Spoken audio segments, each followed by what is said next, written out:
and you're in Brazil, it's not gracias, it's hola everyone, and welcome back to a new video. So in this video, I'm going to answer the most frequently asked questions from you guys about Brazil. I travel to Brazil 3 to 4 months out of a year. I spend in Brazil and Rio usually, and a lot of people have a lot of questions to ask, mainly on TikTok, but also on here. So I gathered all the questions and I'm going to answer them here in a Brazil/Rio FAQ. Number one is the most obvious and the most asked question always: is Brazil safe? Is Rio safe for tourists? And I always say the same things. Rio is as safe as any other big city, so don't be scared to go to Rio. I know you hear a lot of things about Rio, a lot about how dangerous Rio is, but the thing you need to be aware of is that Rio is a huge city and not everywhere is the same. So usually for tourists, if you stay in the south zone of Rio,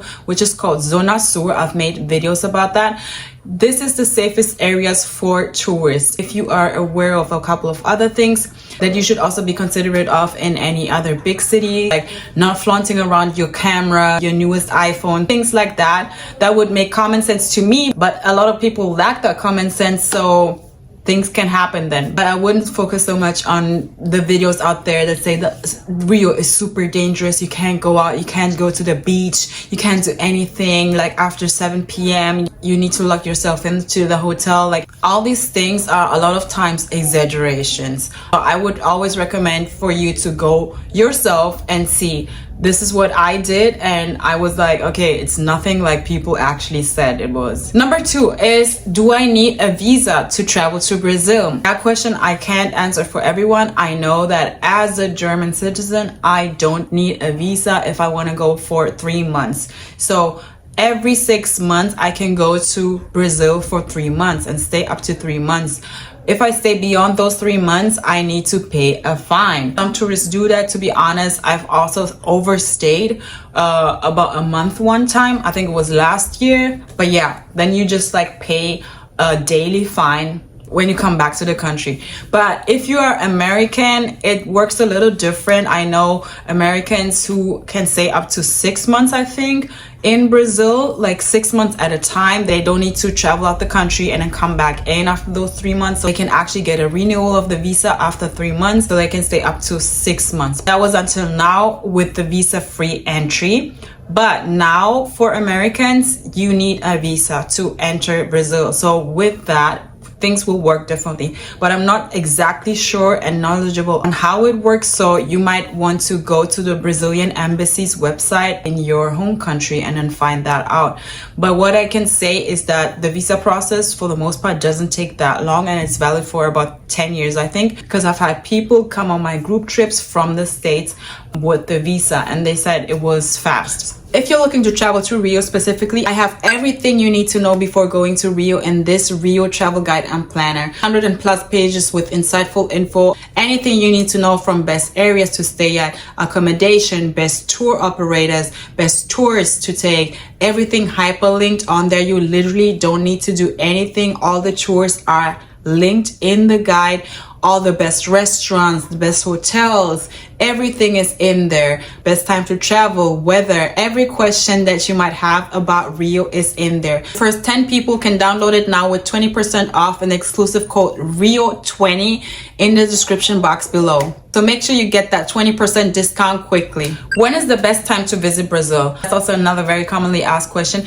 The best time to visit Brazil depends really on what you like. I can speak about Rio specifically because not all of Brazil has the same climate. For the most part, it's a tropical climate, but in the south, for example, the climate is very different. It gets colder, or even regions where it might snow. So the climate is very different in the south as opposed to the northeast and Rio. So Rio climate is also very different from Sao Paulo climate. If you plan on going to Rio, the best times I would say are anywhere in the summertime, which starts from December until like mid-March. That's summertime in Brazil, and that's when it's the hottest in Rio, and it's also the driest. It doesn't rain that much. Anything after that is pretty much like the fall, the winter. It rains a lot. I've been there in summertime and I've also been there in fall time, and it rained a lot. So fall is nothing compared, and even winter time is nothing compared to the summer in Rio, where it rains pretty much like every other day. So a lot of the activities you will have to postpone, or you will have to see how you can do them if there are outdoor activities, because it really rains a lot. So like I've been spending the whole month of like April almost not going to the beach. It rained that much. So keep that in mind. The winter months is when, for us here, it's summer. So from June, July, August, that's their winter.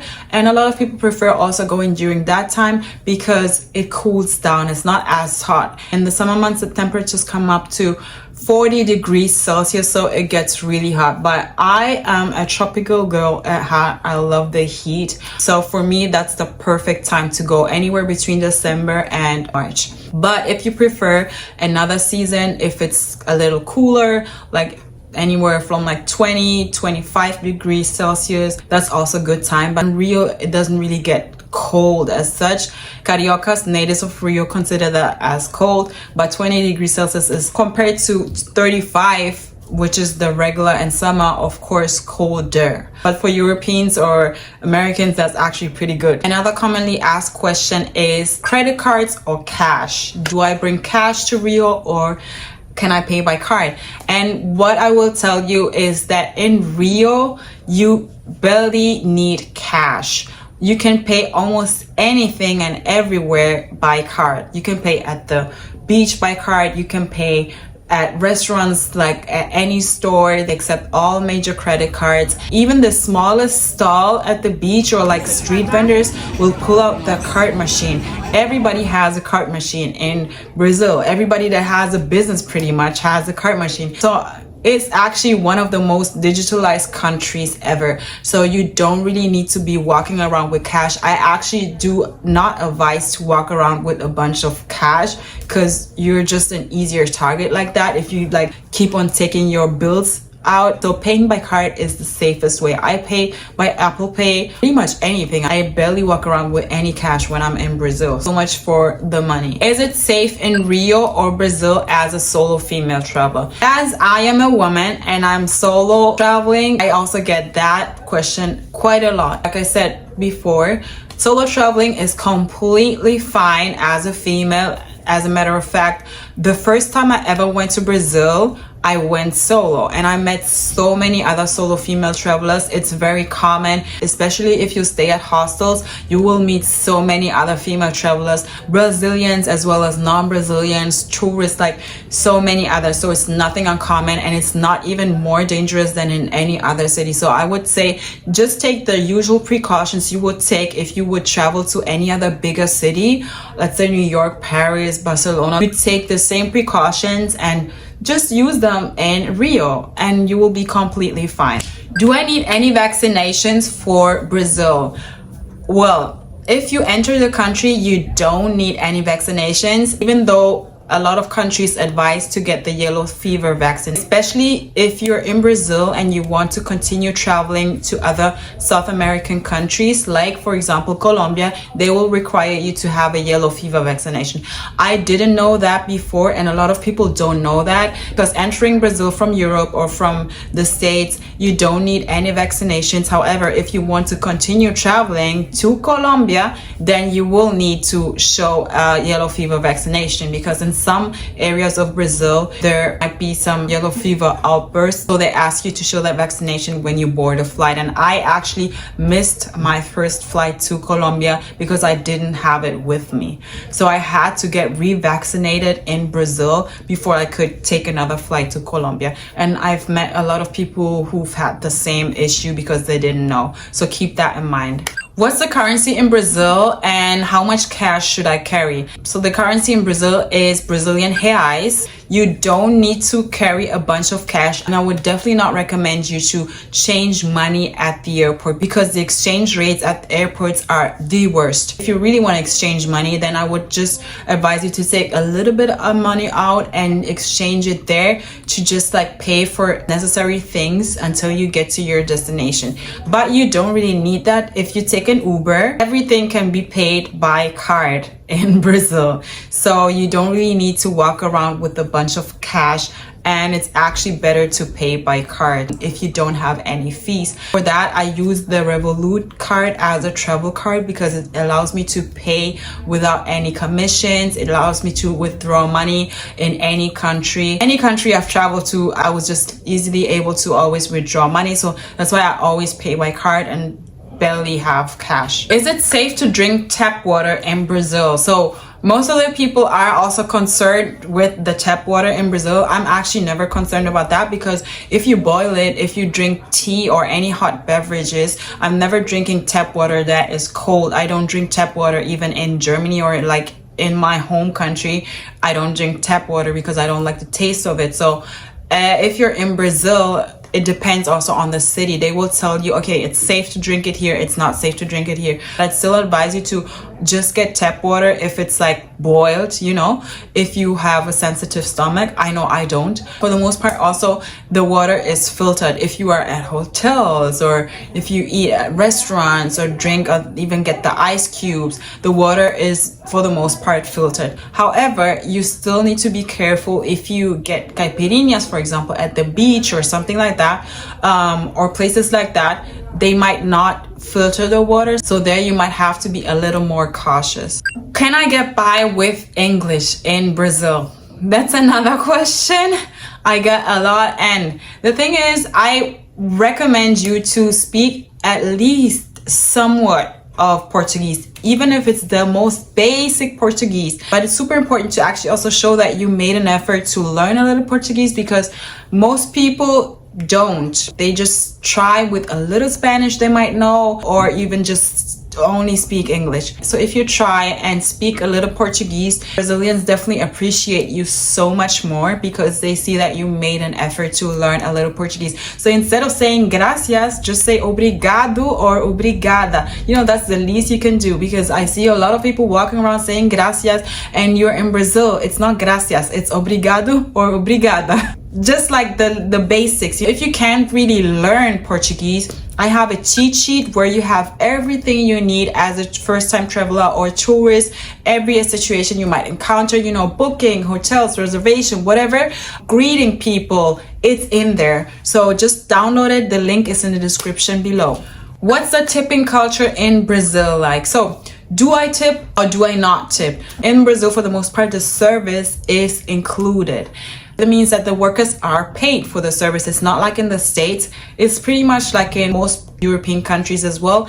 They already get paid for it, so you don't need to tip as such. So there isn't really a tipping culture as such. It's not like in the States, but I know that a lot of tourists still like to tip. Actually, when the check comes, you will always see serviço, and then they will tell you a suggestion. It's usually like about 10% on how much you can tip, but it's a voluntary tip, so you don't have to.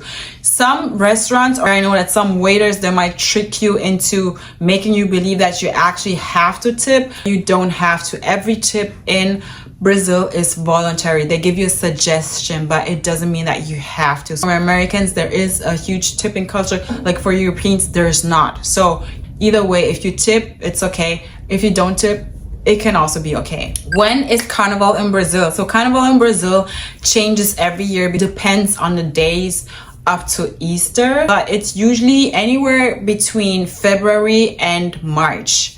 So every year it changes, but you can always get ahead and Google the exact date. Once Carnival ends, they already go ahead and plan for next year. So Carnival is an all-year thing in Brazil. People now are preparing for Carnival next year already. So you will already see the dates online when you type in and Google Carnival 2026 Brazil. How do I get around the best way? With taxis, Ubers, or public transport? So for Rio, the safest way to get around is Ubers, and it's also one of the cheapest ways actually. Ubers are super affordable in Rio, in Brazil in general. A lot of people use Ubers in Brazil. It's very common, and you can get an Uber like for super cheap. So you don't need to take public transportation, and you also don't need to take the yellow taxis because they will rip you off. Once you get to the airport, there will be lots of people trying to lure you into a yellow cab. Don't get the yellow cabs. Please do not get the yellow taxis.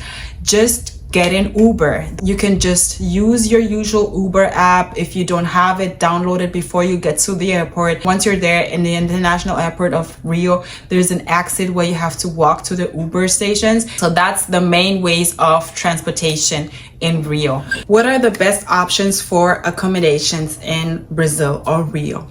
So for Rio, I would say, depending on how you plan to travel and what your personal preferences are, for me, it depends. The first time I ever went to Rio, I went as a solo female traveler. So I wanted to be around like-minded people. I wanted to meet people right away and not have to be alone at an Airbnb or at a hotel where I know it's more difficult to actually meet people if you're not doing specific activities. And then you also have to go out and look for those people. But if you're at a hostel, it's super easy. People are always there. There are bars. You get to connect right away. And that's exactly what happened. I went to a hostel. I met other solo female travelers. I met other travelers in general.